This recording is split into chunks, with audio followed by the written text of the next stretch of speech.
Bonjour à tous, aujourd'hui on se retrouve dans un nouveau format où je réagis aux commentaires des vidéos courtes que j'ai sorties pour approfondir le sujet. Aujourd'hui on réagit à l'une de mes premières vidéos sorties il y a 1 an, combien de fois on peut plier une feuille de papier. La motivation du sujet c'est la suivante. Quand on plie une feuille en deux, son épaisseur double à chaque fois et suit donc une suite géométrique qui tend vers l'infini. Avec suffisamment de pliage on peut atteindre la lune, seulement 42 pour être précis. La réalité c'est qu'on va plus pouvoir plier bien avant. Dans ma vidéo courte, j'explique que la longueur de la feuille est divisée par 2, donc on a 2 suites, l'une croissante pour l'épaisseur, l'une décroissante pour la longueur. Après un certain nombre de pliages, les deux vont potentiellement s'égaliser. Je fais les calculs avec les dimensions d'une feuille A4 et je tombe sur n entre 5 et 6. Donc à partir de 5 pliages, la feuille n'est plus plate du tout, mais ressemble à un cube dense, ça va être difficile de la plier davantage.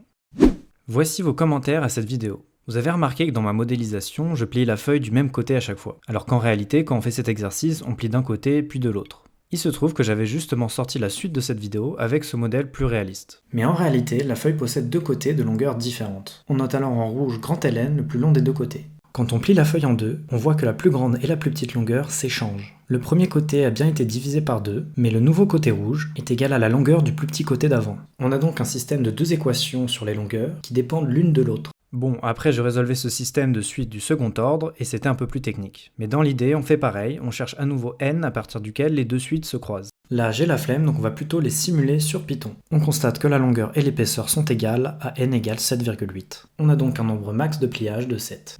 Tout va bien, ça colle mieux à ce qu'on observe.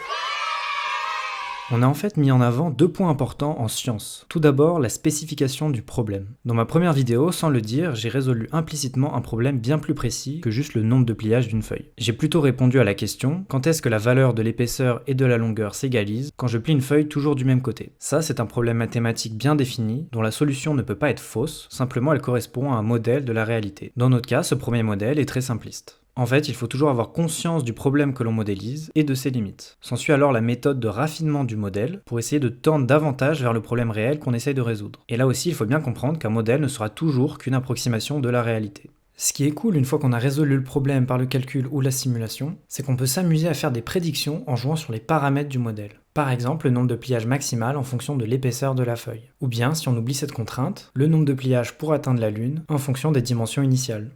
Pour ceux qui veulent jouer avec ça, j'ai développé en 5 minutes un petit simulateur sur Python. Ce qui peut être intéressant aussi, c'est de vérifier l'adéquation des observations expérimentales avec la théorie. Maintenant que cela est dit, que pensez-vous de ce deuxième modèle que j'ai proposé ? Un point important que peut on remarquer, c'est qu'il n'est pas réaliste non plus. La longueur exactement divisée par 2 tandis que l'épaisseur est multipliée par 2, c'est comme si on coupait la feuille en deux. C'est pas vraiment un pliage. Si on veut un modèle physique plus précis, on doit prendre en compte l'épaisseur au niveau du pliage. À nouveau, j'avais réalisé une suite sur ce sujet. En modélisant le pli comme un demi-cercle et avec la conservation du volume, on obtient de nouvelles équations et un nouveau résultat.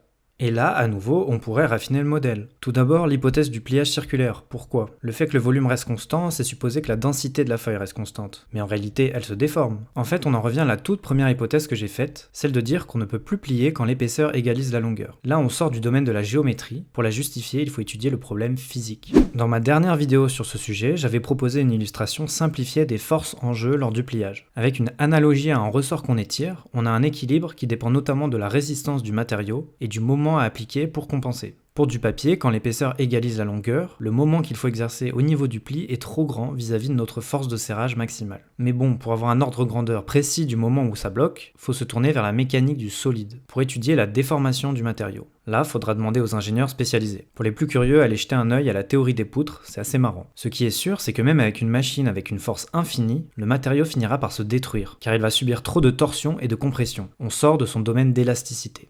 Bon, j'avoue que le sujet n'était pas le plus passionnant, mais c'était un exercice amusant à résoudre, au moins sous certaines hypothèses. Et il se trouve que ça a servi à mon frère pour son grand oral du bac, donc c'est pas si inutile que ça finalement. D'ailleurs, il est actuellement en prépa, donc n'hésitez pas à aller soutenir sa chaîne YouTube, je vous mets le lien. J'en profite aussi pour afficher le site web lié à la chaîne, sur lequel vous retrouverez tous les calculs de mes vidéos ainsi que les sources. Vous avez notamment les liens pour les parties 2 à 4 de la feuille de papier. Enfin, n'hésitez pas à vous aussi proposer vos propres exercices. S'ils sont intéressants, j'essaierai de les résoudre en vidéo.